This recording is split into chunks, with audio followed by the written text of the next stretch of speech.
पण त्या दिवशी जेव्हा स्टेजवरती गेलो राजीनामा मिळाल्यानंतर आणि त्याला मिठी मारली, त्याला एकच गोष्ट कडकडून मिठी सांगितली मारली एकदा. की कळकळून मिठी ती मारायचीच होती की बाबा करून दाखवलंस. कोणालाच वाटलं नव्हतं. पण तो जल्लोष फक्त त्या दिवसाचा नव्हता. जल्लोष गेल्या कित्येक दिवसांनी मी पूर्ण महिनाभर जंतर मंतरमध्ये बघत होतो. कारण लोक एकामेकांची काळजी घेत होती.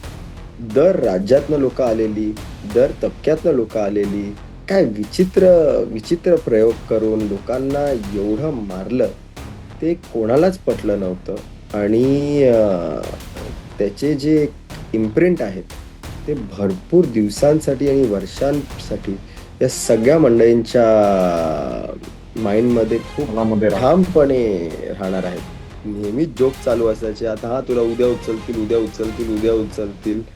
आणि ह्याच्यात काही जेलला जायची भीतीच नव्हती. आणि तो म्हणाला, नाही, आम्ही सत्याच्या मार्गाने आणि अहिंसेच्या मार्गाने पुढे चालत चाललेलो आहोत. केलं अटक तर केलं अटक, करू दे. आणि त्याच्यात ती भीती न बघून मग बाकी सगळ्यांमधली ती भीती गायब झाली. आत्ता पण आजारी आहे तरी त्याला सांगावं लागतं की बाबा जरा आराम कर. टायफॉइड असून हा माणूस IV ड्रिप लावून दररोज जंतर मंतरला पोचायचा. ह्याच्यात कौतुक करण्यासारखं काहीतरी आहेच.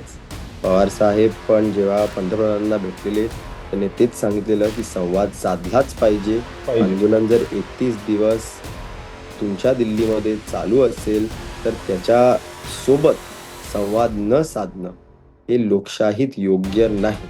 कारण काय, कुठल्याही तरुणावरती जर FIR लावला गेला तर कोणीच शांत राहणार नाही. महाराष्ट्रात मी तरी म्हणू शकतो की राष्ट्रवादी काँग्रेस पक्ष शरदचंद्र पवार लोकांसोबत लढेल. हे बघा, हाच एक मोठा प्रॉब्लेम आहे ना की सत्ताधारी ऐकणं विसरलेले आहे. त्यांचे कान बंद आहेत आणि त्यांना ऐकायचं नाही आहे. नमस्कार, मी संकेत आणि आपण पाहत आहात मुंबई आउटलुक. गेल्या 1 महिन्यापासून किंवा 1 महिन्यापेक्षा जास्त दिवस झालेले आहेत, 35-36 दिवस झालेले आहेत. दिल्लीच्या जंतर मंतरवर तरुणांचं, विद्यार्थ्यांचं, ज्यांना चीफ जस्टिस ऑफ इंडियाने कॉक्रोच म्हणून हिणवलं, त्या कॉक्रोचचं, त्या झुरळांचं एक मोठं आंदोलन उभं राहिलं. सुरुवातीला त्या आंदोलनाला, झुरळांना जसं आपण निग्लेक्ट करतो, इग्नोर करतो, त्याच पद्धतीने सरकारच काय, मीडियाने पण त्यांना तशी ट्रीटमेंट दिली.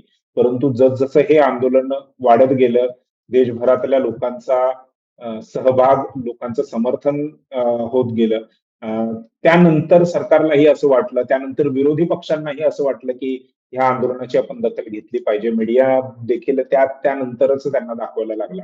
विशेष करून सोनम वांगचुक यांचं जे काही आमरण उपोषण होतं, त्या उपोषणानंतर हळूहळू ह्या आंदोलनाने एक टेम्पो पकडला आणि मग ते इथपर्यंत पोहोचलं की गेल्या 10-12 वर्षामध्ये विरोधी पक्षांना जे काही शक्य झालं नाही ते तरुणांनी आणि विशेष करून जे जेनझी म्हणून जे काही एक जनरेशन आहे त्यांनी हे सगळं करून दाखवलेलं आहे. आणि त्यांच्या आंदोलनाने एक वेगळं पॅरामीटर सेट केलेले आहेत. वेगळ्या पद्धतीचं एक त्यांनी आंदोलन, कशा पद्धतीचं नवीन आंदोलन असू शकतं हे दाखवण्याचा प्रयत्न केलेला आहे. आणि ते इथपर्यंत येऊन पोहोचलं की शेवटी त्यांनी ज्या मागण्यांसाठी किंवा सुरुवातीला त्यांनी जी काही भूमिका घेतली होती त्या भूमिकेवर ठाम राहून त्यांनी त्यांच्या मागण्या सरकारकडून पूर्ण करून घेतल्या. धर्मेंद्र प्रधान जे केंद्रीय शिक्षण मंत्री होते त्यांचा राजीनामा झाला. राजीनाम्यानंतर जे आंदोलक आहेत त्यांच्यामध्ये मोठ्या प्रमाणामध्ये उत्साहाचं वातावरण आहे, जल्लोष साजरा होतोय. आजच शिवाजी पार्कच्या बाहेर जी काही एक सभा झाली, ठाकरे बंधूंनी आयोजित केली होती, त्या सभेमध्ये देखील आम्ही गेलो होतो. तिथे देखील विद्यार्थ्यांचा, तरुणांचा कसा रिस्पॉन्स होता तो आपण बघितलेला आहे. ते व्हिडिओ, त्यामध्ये आम्ही जे काही मुलाखती घेतल्या किंवा विद्यार्थ्यांशी बोललोय, तरुणांशी बोललोय, ते व्हिडिओ हळूहळू टप्प्याटप्प्याने मुंबई आउटलुकच्या चॅनलवरती येतील. त्या देखील तुम्ही बघावं असं माझी विनंती आहे. आपल्यासोबत अनिश गावंडे आहेत, जे खरं तर NCP SP म्हणजे राष्ट्रवादी काँग्रेस शरदचंद्र पवार पक्षाचे प्रवक्ते आहेत. परंतु ते पहिल्या दिवसापासून अभिजित दिपके यांच्यासोबत होते. अगदी डे 1 पासून, म्हणजे जसा अभिजित भारतामध्ये आला तसाच अनिश गावंडे जे आहेत ते त्याच्यासोबत होते. अनिश गावंडे आपल्या सोबत आहेत. मुंबई आउटलुक मध्ये तुमचं स्वागत आहे आणि वेळ दिल्याबद्दल आभार. रिलीफ वाटतंय या सगळ्या याच्यामध्ये, म्हणजे 35-36 दिवस झाले, आता असं मोकळा श्वास घेता येतोय की जे काही करायचं होतं ते आपण करून दाखवलं.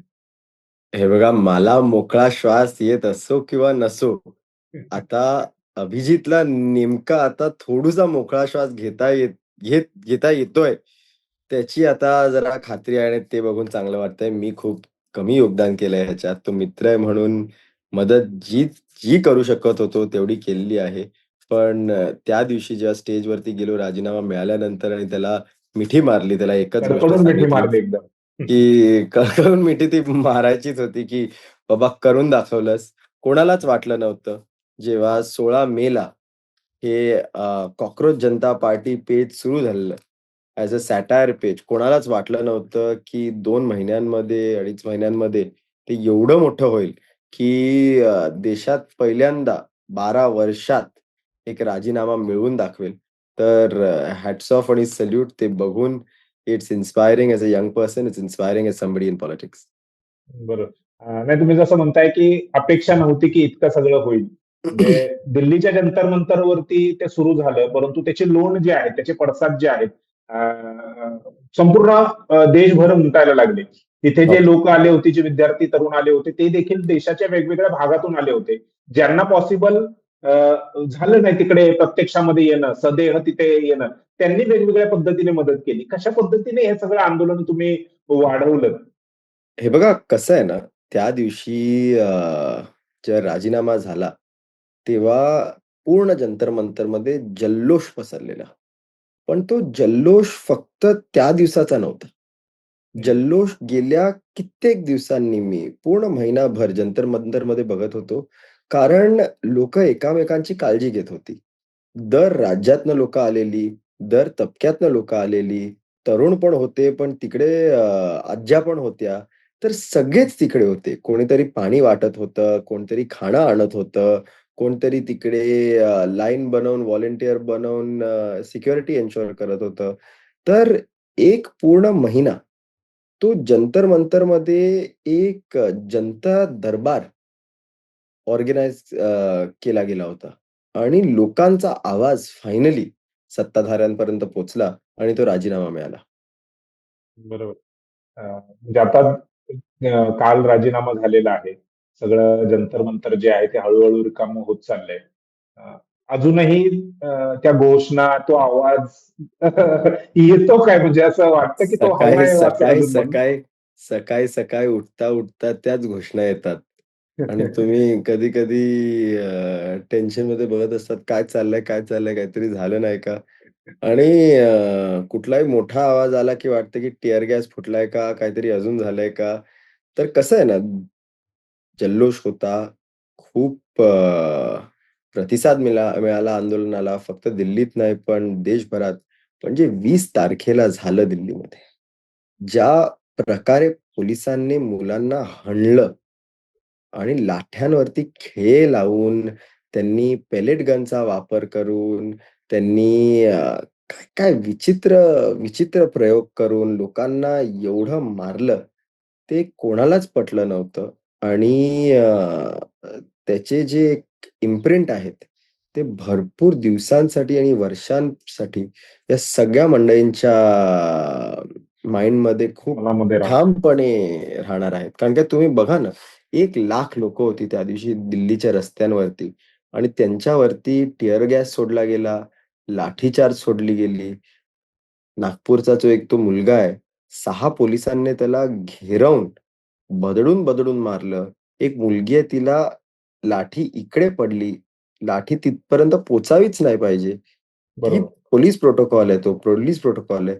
ती लाठी तिकडे पोहोचून तिला कॅरोटिड आर्टरी बस्ट होऊन आय-सी-यूमध्ये ठेवावं लागलं. ती व्हेंटिलेटरवरती होती. आता एक चांगली गोष्ट आहे, की ह्याच्यात काहीही loss of life as far as I know नाही झाला. नाही झालं. पण बरोबर. आता या 80 लोकांना कोण जस्टिस देणार? की त्यांना असं मारलं गेलं. आता काही-काही लोकं आहेत ते आता पुढचे 2-3 महिने नोकऱ्यांसाठी जाऊ नाही शकणार आहेत. कारण का एवढा वाईट मार लागलेला आहे. पण सॅल्यूट त्यांना दिलं पाहिजे. कारण काय सगळ्या पट्ट्या-वट्ट्या बांधून पुढच्या दिवशी सगळे जंतर-मंतरला हजर होते. बरोबर. हा जज्बा तुम्ही निर्माण केला त्या तरुणांमध्ये, की काही झालं तरी आपण आपल्या मुद्द्यापासून, आपल्या मागणीपासून हटायचं नाहीये.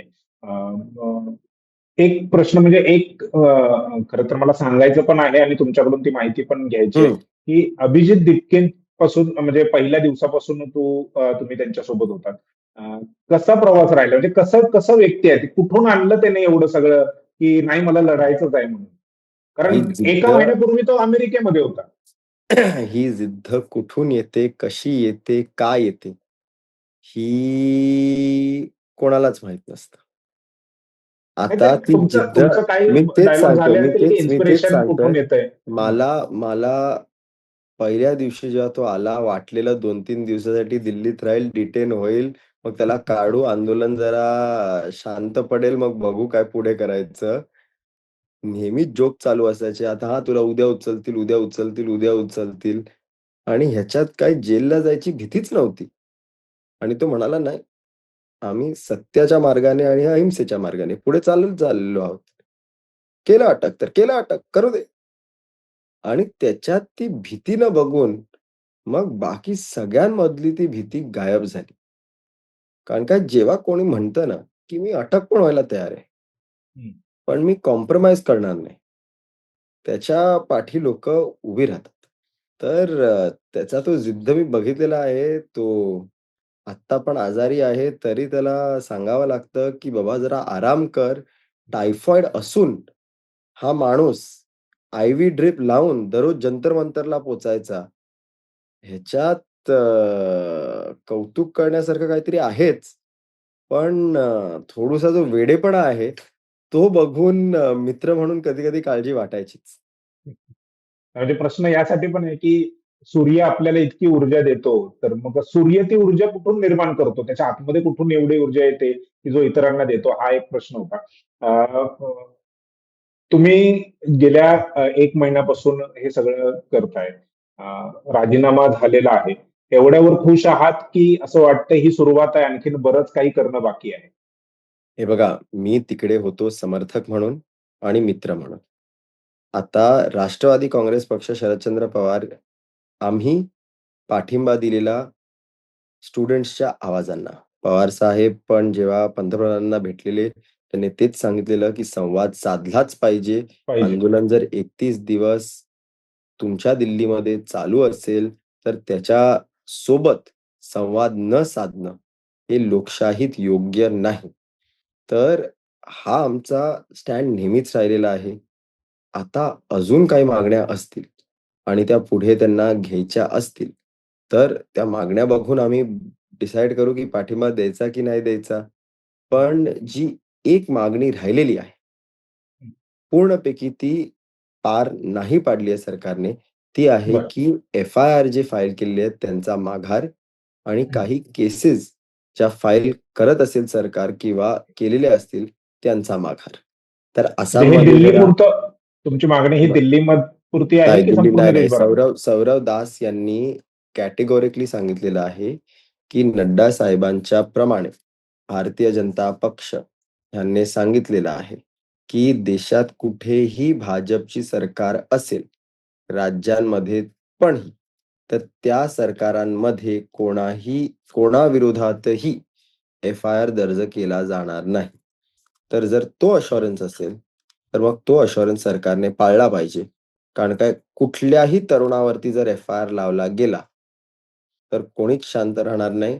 महाराष्ट्रात मी तरी म्हणू शकतो, की राष्ट्रवादी काँग्रेस पक्ष शरदचंद्र पवार लोकांसोबत लढेल आणि म्हणेल, की कोणाविरोधात एफ-आय-आर फाईल केलेला असेल कोणीही, तर आम्ही त्यांची मदत करू आणि मला खात्री आहे, की अभिजित आणि कॉकरोच जनता पार्टी पण पूर्ण ताकदीने कुठल्याही सत्ताधाऱ्यांच्या विरोधात ॲक्शन घेतील, जे इनोसेंट पीसफुल प्रोटेस्टर्सच्या विरोधात एफ-आय-आर फाईल करण्याचा धाडस ठेवतील. बरोबर. तुम्ही दिल्लीत आहात आणि हो. संसदेचं अधिवेशन देखील सुरू आहे. 4 दिवस झालं संसद व्यवस्थित सुरूच झाली नाही. प्रधानमंत्री 4 पैकी एका दिवशी आले, ते पण थोडा वेळ थांबले आणि निघून गेले. संसदेचं कामकाज का सुरू होत नाही? हे बघा, हाच एक मोठा प्रॉब्लेम आहे ना, की हं. सत्ताधारी ऐकणं विसरलेले आहेत. त्यांचे कान बंद आहेत आणि त्यांना ऐकायचं नाही आहे. ते म्हणत राहतात, की every session of parliament adjourned is time wasted, money spent. पण आता तेच पैसे वाया घालवतायत. का नाही संसदेला चालू देत ते? का नाही या विषयांवरती डिस्कशन होऊ देत? संसदेत फक्त सत्ताधाऱ्यांना पाहिजे त्याच्यावरतीच चर्चा होऊ नाही शकत ना. बरोबर. ती एक डेमोक्रॅटिक कन्सेन्सस बिल्डिंग वेने पुढे नेली जाते आणि त्याच्यावरती चर्चा होते. तर आज जे चाललंय एकूणपैकी देशात, ते चिंतास्पदक आहे आणि जरा कन्सर्निंग आहे, की लोकशाहीत एक टेम्पल ऑफ डेमोक्रेसी म्हणून आपण पार्लमेंटला बघतो. पण त्या पार्लमेंटमध्ये आज काही चर्चा होतच नाहीये. कोणाला काही फरक पडला नाहीये, की एवढे दिवस झाले अधिवेशनाचे, पण एक साधा निर्णय लोकांसमोर पोहोचलेला नाहीये. तर responsibility to maintain the functioning of the house is with the government.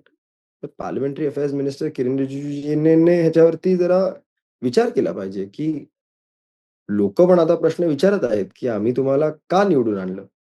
तुम्ही आमच्या विषयांवरती, आमच्या मुद्द्यांवरती चर्चा का नाही करत आहात? हं. नाही, नक्कीच. अ, आज जी काही विजयी सभा ठाकरे बंधूंनी आयोजित केली होती, त्या सभेमध्ये देखील आम्ही गेलो होतो. हां. आणि म्हणजे कशी दिल्लीमध्ये झाली? असेल, अ, खूप खूप मोठ्या प्रमाणामध्ये लोकांचा, तरुणांचा हे होता, म्हणजे उत्साह तिथे बघायला मिळाला. मला त्या उत्साहाला घेऊन एक प्रश्न आहे. कारण मला दिल्लीमध्ये आपण जंतर मंतरवर बघितलंय, पटण्यामध्ये आपण बघितलं, मुंबईमध्ये बघितलं, नाशिकमध्ये मोठ्या संख्येने तरुण रस्त्यावर उतरले होते. या सगळ्या आंदोलनामध्ये किंवा ह्या प्रोटेस्टच्या दरम्यान तरुणांची क्रिएटिव्हिटी खूप मोठ्या प्रमाणामध्ये दिसली. हो. म्हणजे वेगवेगळे ते पोस्टर्स आणि म्हणजे जे मीम्स जे फक्त मोबाईलवरती दिसत होते कालपर्यंत Instagramवरती वगैरे, ते प्रत्यक्षामध्ये त्यांनी घेऊन आले. आजही मोठ्या संख्येने त्याचे मीम टाइप पोस्टर्स होते. ही क्रिएटिव्हिटी कुठून आली? कशी सुचतंय? ही क्रिएटिव्हिटी नेहमीच होती. पण त्या क्रिएटिव्हिटीला चॅनल करणारं कोणी नव्हतं. एक्झॅक्टली. तर ती क्रिएटिव्हिटी तुम्ही आधी बघितलेली, की या तरुण पिढीने दाखवलेलं आहे, की ते ॲप बनवू शकतात, कंपन्या सुरू करू शकतात. सी-बी-एस-सीची सिस्टम हॅक करून सांगू शकतात, की ती ओ-एस-एम स्ट्रॅटेजी का फेल झाली. ते ऑलिम्पिक मेडल जिंकू शकतात. तर मग ते राजकीय चळवळीत एक नवीन फ्लेवर, एक नवीन रंग का नाही आणू शकत? तर आत्तापर्यंत तरुणांना सांगितलं जायचं, की राजकारण तुमच्यासाठी नाहीये. नाहीये. राजकारण इज अ बॅड वर्ड. त्यांनी त्या अझम्पशनला पूर्णपैकी रिजेक्ट करून हे दाखवलेलं आहे, की जेव्हा तरुण जनता रस्त्यावरती उतरते, ती एक वेगळी मस्ती घेऊन उतरते आणि त्या मस्तीलाच सरकार घाबरलेली आहे. कारण काय आता कसं आहे ना, जेव्हा कोणी तुमची खिल्ली उडवतं, तर त्याच्या विरोधात तुम्ही इन्कम टॅक्स आणि ईडी लावली, तर मग तुम्हीच जरा इन्सिक्युअर दिसता.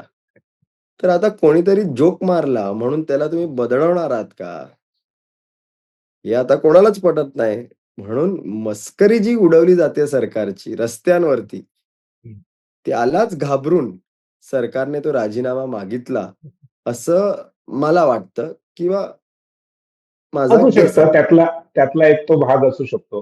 म्हणजे तुम्ही सुरुवातीलाच म्हणालात, की अ, 10-12 वर्षांमध्ये सरकारने एक भीती निर्माण केली होती, की तुम्हाला हो. जेलमध्ये टाकू, तुमच्यावरती लाठीचार्ज करू किंवा काय.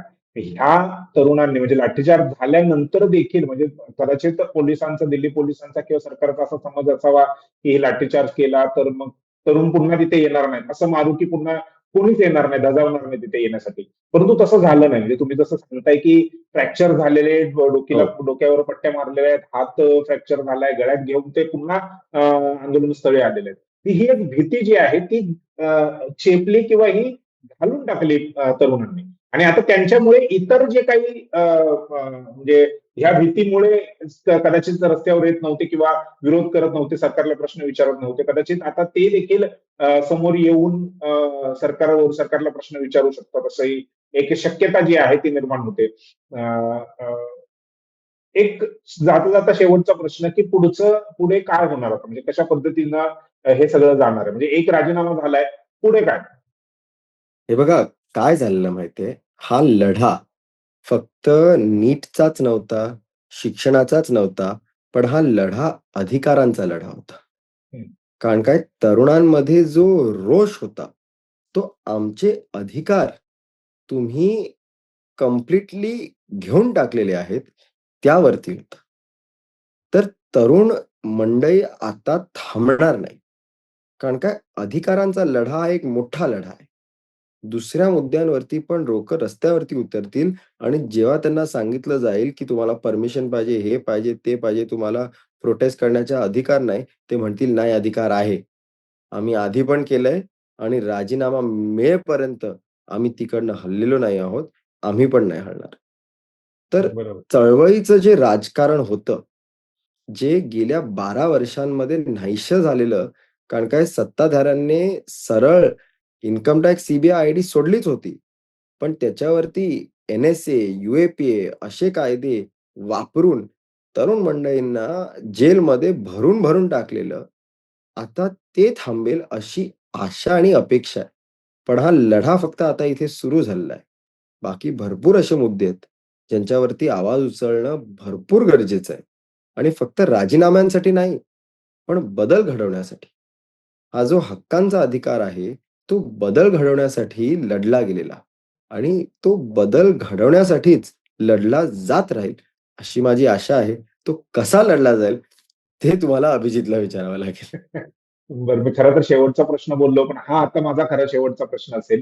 अ, ह्या राजीनाम्यानंतर अ, गडकरी किंवा म्हणजे नितीन गडकरी जे मंत्री आहेत, त्यानंतर निर्मला सीतारामन जे अर्थमंत्री आहेत, त्यांचे राजीनामे किंवा आता त्यांचा नंबर आहे असं म्हटलं जातंय. म्हणजे आज पण जे काही सभा झाली तिथे तरुण आले होते. त्यांच्या हातात पण तसेच पोस्टर होते, की नितीन गडकरीचा आता नेक्स्ट नंबर आहे. नितीन गडकरी आता घाबरलेले आहेत अशा पद्धतीने. त्या अनुषंगाने पण हा प्रश्न आहे, की आता ह्यांचे राजीनामे घेण्यासाठी किंवा ह्यांना आता हे केलं जाईल. हे बघा, ज्यांना पीपल्स मूव्हमेंट समजत नाही ना, ते अ, समजतात की कधीही एक पीपल मूव्हमेंटला डायरेक्शन फक्त लीडर देऊ शकतात. नक्कीच. देशाची जनता डिसाईड करणार, की पुढची वाट काय असणार आहे आणि देशात लोकं रस्त्यावरती उतरून ऑनलाईन बाहेर येऊन सांगतील, की what should the next course of action be. त्याच्यासाठी आधी सगळ्यांचं ऐकणं गरजेचं आहे. ऐकणं गरजेचं. आता पुढचे मी सल्ला देणारा कोणी नाही, पण जर मी सल्ला देत असतो, तर मी म्हणालो असतो, की पुढचे 2-3 महिने फक्त लोकांचं ऐकणं गरजेचं आहे. काही निर्णय घेण्याची काही घाई नाही आहे. आधी लोकांचं ऐकणं. पवारसाहेब नेहमी म्हणतात, की लोकांमध्ये जाऊन वावर हं. आणि जर वावरलात तुम्ही, तर मग तुम्हाला कळेल, की लोकांची समस्या काय आहे, लोकांच्या समस्या काय आहेत आणि लोकांचे विचार काय आहेत. तर आता पुढचे 2-3 महिने लोकांमध्ये उतरून विचार ऐकणं, हे खूप गरजेचं आहे आणि मला अपेक्षा आहे, की अभिजित, कॉकरोच जनता पार्टी त्यांचे सगळेच सदस्य, सगळे व्हॉलंटियर हे करतील आणि मग पुन्हा एकत्र येऊन एक नवीन चळवळ उभी करतील किंवा कुठल्यातरी मुद्द्यावरती एक नवीन आंदोलन सुरू करतील.